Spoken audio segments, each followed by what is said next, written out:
Assalamualaikum warahmatullahi wabarakatuh. Halo anak-anak ibu yang hebat dan cerdas. Bertemu lagi di channel Indahnya Berbagi dengan Bu Wiwin dari SD Cahaya Bangsa Kuta. Kali ini ibu akan berbagi tentang soal-soal AKM dan pembahasannya. Seperti kita tahu bahwa AKM atau Asesmen Kompetensi Minimum ini akan digunakan sebagai pengganti UN atau ujian nasional. Nah, yang akan ibu kupas di sini adalah soal-soal AKM numerasi pada level 3 atau kelas 6. Materinya adalah bilangan bagian pertama, yaitu representasi. Soal-soal AKM ini terdiri dari 5 jenis soal ya, yaitu pilihan ganda kompleks, menjodohkan, isian singkat, dan esai. Baiklah, langsung saja kita mulai ya.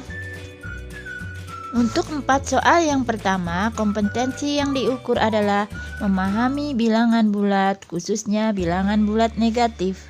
Soal ke-1, pilihan ganda kompleks. Perhatikan gambar pesawat terbang berikut. Pada saat terbang pada ketinggian tertentu, suhu di dalam pesawat adalah 21 derajat Celcius, sedangkan suhu di luar pesawat 34 derajat Celcius di bawah 0. Berdasarkan wacana di atas, tentukan benar atau salah pernyataan berikut. Pernyataan yang ke-1, pada saat akan menggambarkan pada garis bilangan, angka 34 terletak di sebelah kiri angka 0. Benar atau salah?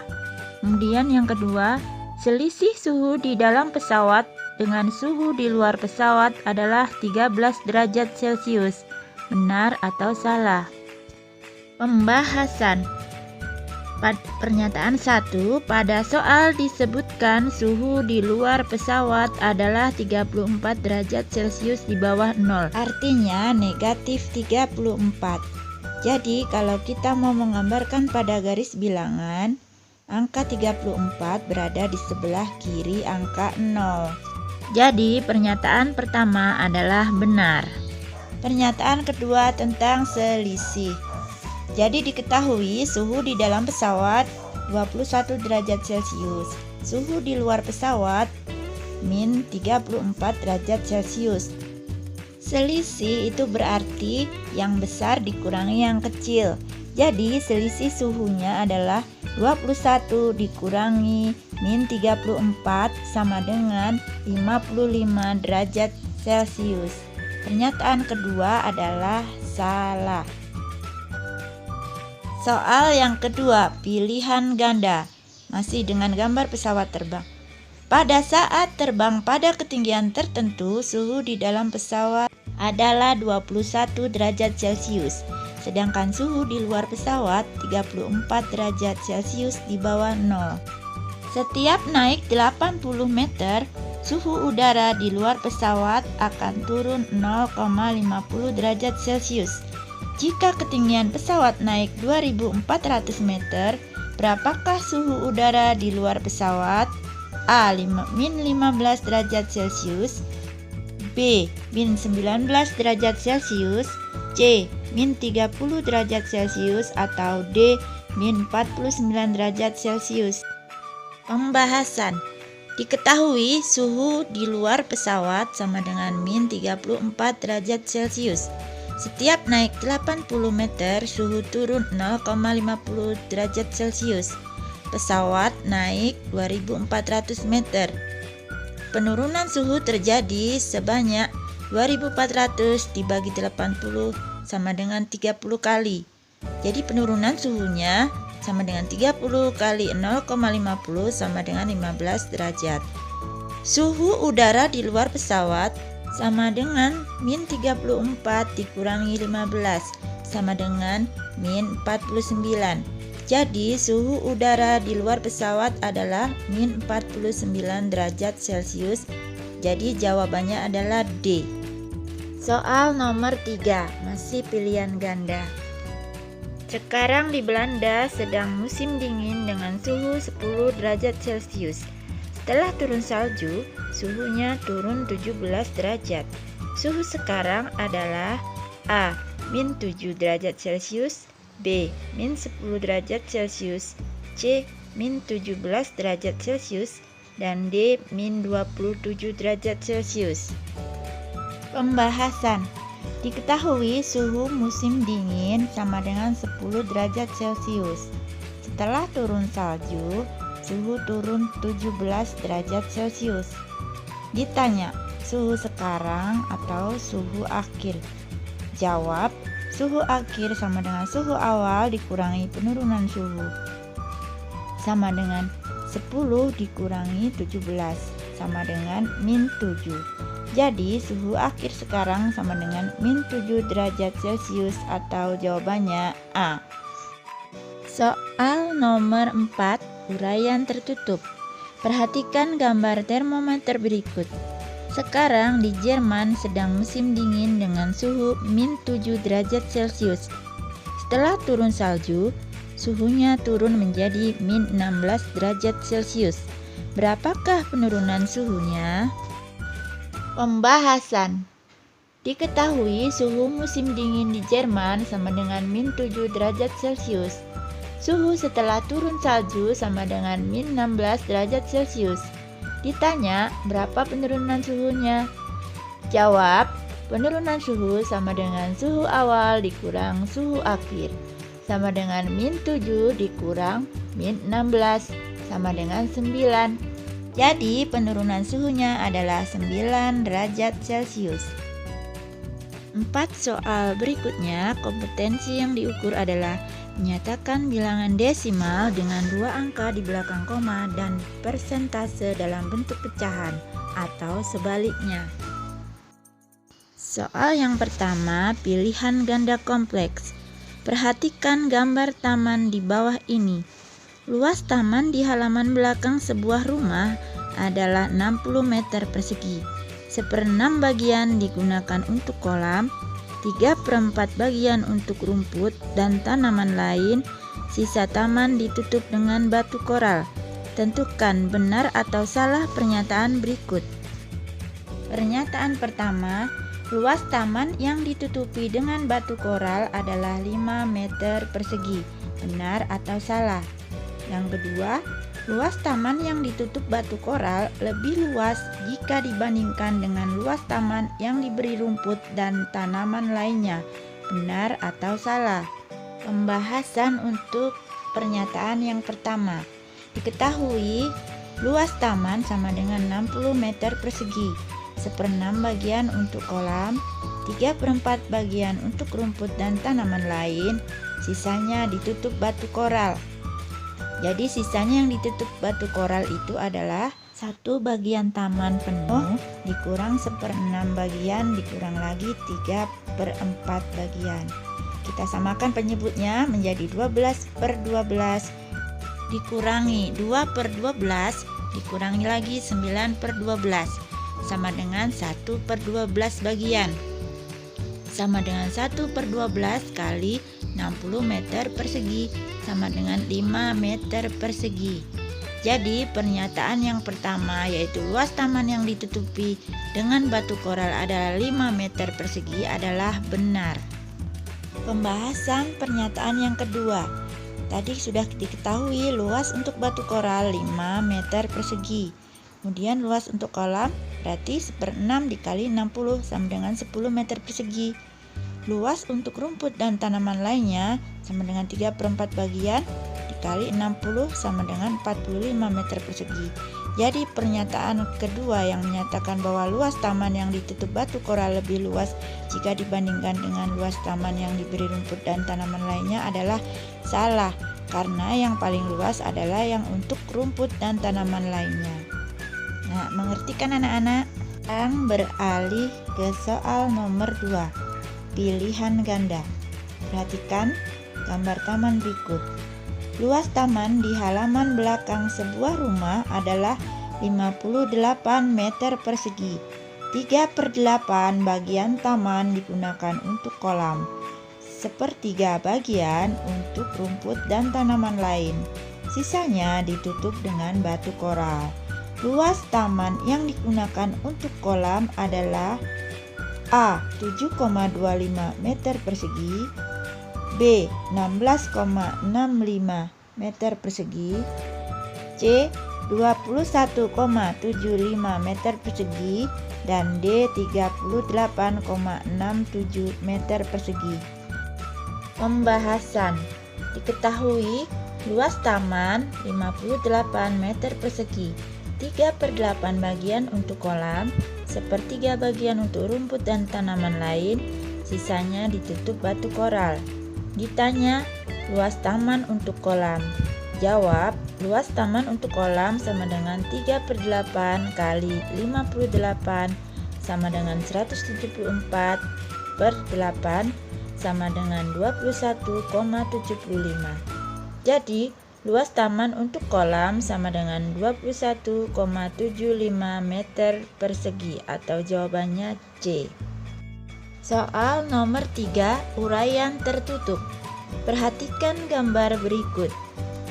Pada label kemasan minuman di atas, dalam 100 ml terdiri dari titik-titik mililiter sari buah apel. Pembahasan. Kita lihat pada bagian komposisi terdapat kandungan sari buah apel sebesar 36%. Jadi kandungan sari apel dalam 100 ml bisa kita hitung, yaitu sama dengan 36% atau 36/100 kali 100 ml sama dengan 36 ml. Jadi dalam 100 ml minuman kaleng terdapat 36 ml sari buah apel. Cukup jelas bukan? Nah, sekarang kita ke soal nomor 4, uraian tertutup. Perhatikan kemasan berikut. Jika dituliskan dalam bentuk pecahan paling sederhana, berapakah kandungan sari buah apel? Pertanyaan yang cukup mudah bukan? Jadi kita disuruh untuk mencari pecahan yang paling sederhana dari kandungan sari buah apel, yaitu 36%. Jadi 36% itu kalau dijadiin pecahan biasa menjadi 36/100. Kalau kita mau mencari pecahan yang paling sederhana, kita harus mencari FEB dari pembilang dan penyebut tersebut. Jadi kita harus mencari FEB dari 36 dan 100. Faktorisasi dari 36 itu sama dengan 2 kali 2 kali 2 kali 2 kali 2 atau 2/5. Kemudian faktorisasi dari 100 adalah 2/2 kali 5/2. Jadi FEB-nya kita cari dengan bilangan yang sama dengan pangkat yang terkecil. Bilangan yang sama yaitu 2, pangkat yang terkecil adalah pangkat 2. Jadi FEB-nya adalah 2/2 atau 2 kali 2 sama dengan 4. Masing-masing kita bagi dengan 4. 36 dibagi dengan 4 sama dengan 9. 100 dibagi 4 sama dengan 25. Jadi pecahan paling sederhana dari 36% atau 36/100 adalah 9/25. Kita lanjut ke 4 soal terakhir. Kompetensi yang diukur adalah mengetahui posisi bilangan desimal dengan 2 angka di belakang koma pada garis bilangan, serta posisi bilangan bulat termasuk bilangan bulat negatif. Soal yang pertama, pilihan ganda kompleks. Perhatikan gambar tersebut. Seorang guru sedang melakukan penilaian harian terhadap siswanya. Tabel berikut menunjukkan nilai ulangan matematika dari 5 orang siswa. Dari nomor 1 sampai nomor 5. Nama Tika nilainya 89,76, Wira 91,01, Aditya 91,52, Titin 89,09 dan Dian 91,43. Jika mereka diminta berdiri berurutan dengan nilai terkecil berada di depan, maka tentukan kebenaran pernyataan posisi di bawah ini. Pernyataan pertama, Dian berdiri paling depan, benar atau salah? Yang kedua, Titin berdiri paling belakang, benar atau salah? Yang ketiga, tepat di depan Wira adalah Tika, benar atau salah. Pembahasan. Nilai ulangan tersebut kalau kita lihat terdiri dari puluhan, satuan, kemudian yang di belakang angka persepuluhan dan perseratusan. Jadi aturan pengurutan kita lihat dari puluhan yang paling kecil karena diminta dari yang paling kecil. Kemudian kita lihat satuannya, persepuluhannya, dan terakhir perseratusannya.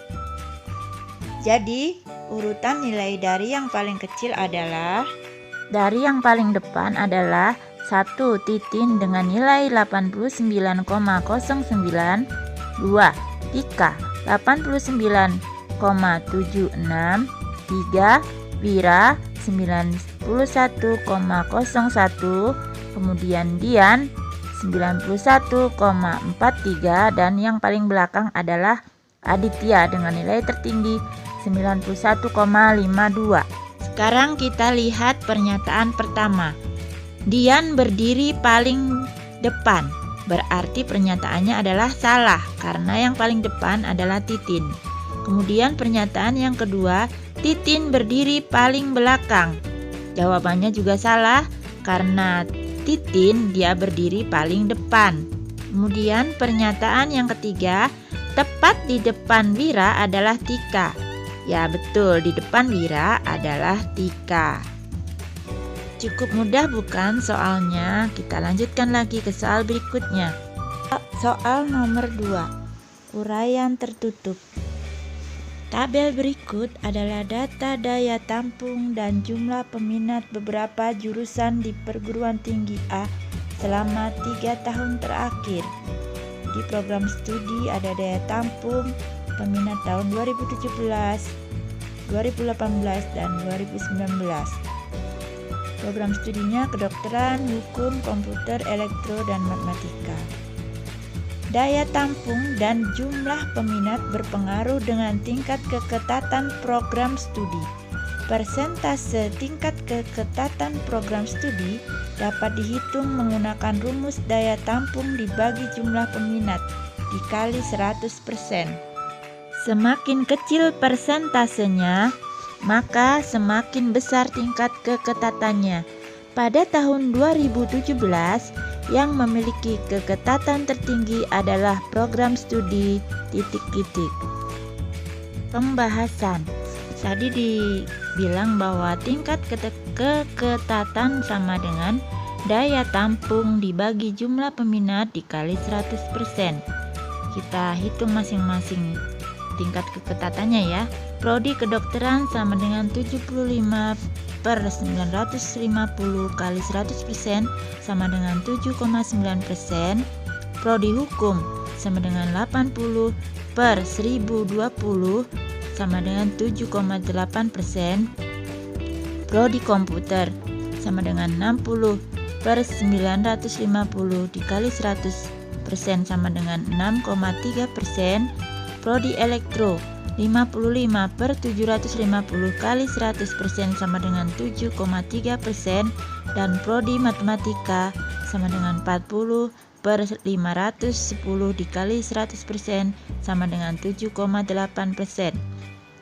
Kita lihat bahwa prodi yang memiliki keketatan tertinggi adalah prodi komputer dengan hanya 6,3%.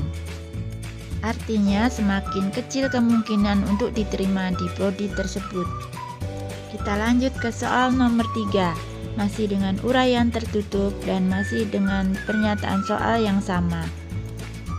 Bisa dilihat data-datanya masih sama ya, cuman pertanyaannya aja yang berbeda, yaitu urutan program studi yang memiliki keketatan tertinggi, keketatan terendah pada tahun 2018 adalah, jadi ini disuruh mengurutkan ya anak-anak. Pembahasannya silahkan lihat berikut ini. Tingkat keketatan prodi pada tahun 2018 jelas sebagai berikut. Prodi kedokteran sama dengan 75/1150 kali 100% sama dengan 6,52%. Prodi hukum sama dengan 80/930 kali 100% sama dengan 8,60%. Prodi komputer sama dengan 60/975 kali 100% sama dengan 6,15%. Prodi elektro 55/790 kali 100% sama dengan 6,96%. Dan prodi matematika 40/620 kali 100% sama dengan 6,45%. Jadi bisa kita lihat urutan keketatan prodi dari yang tertinggi ke yang terendah adalah prodi komputer, matematika, kemudian kedokteran, kemudian elektro, dan yang terakhir adalah hukum. Nah, kita lanjut ke soal yang terakhir, yaitu soal nomor 4, uraian tertutup. Masih dengan pernyataan soal yang sama ya. Data-datanya juga sama. Jadi pertanyaannya adalah urutan persentase keketatan program studi matematika mulai dari yang paling ketat adalah dari tahun titik-titik ke tahun titik-titik dan tahun titik-titik. Jadi kita fokus melihat ke prodi matematika dari tahun 2017 sampai 2019. Pada tahun 2017, tingkat keketatannya adalah 40/510 kali 100% sama dengan 7,84%. Kemudian tahun 2018 sama dengan 40/620 kali 100% sama dengan 6,45%. Dan keketatan tahun 2019 sama dengan 40/650 kali 100% sama dengan 6,15%. Jadi, persentase keketatan prodi matematika dari yang terketat adalah dari tahun 2019, kemudian tahun 2018, dan tahun 2017. Demikianlah anak-anak uraian atau pembahasan tentang soal AKM numerasi materi bilangan tentang representasi. Jangan lupa tonton terus video-video lainnya tentang pembahasan soal AKM materi lainnya dengan cara klik like, subscribe, juga komen dan share sebanyak-banyaknya. Kemudian jangan lupa juga tekan lonceng notifikasinya agar tidak ketinggalan video berikutnya. Oke. Sampai jumpa dan wassalamualaikum warahmatullahi wabarakatuh.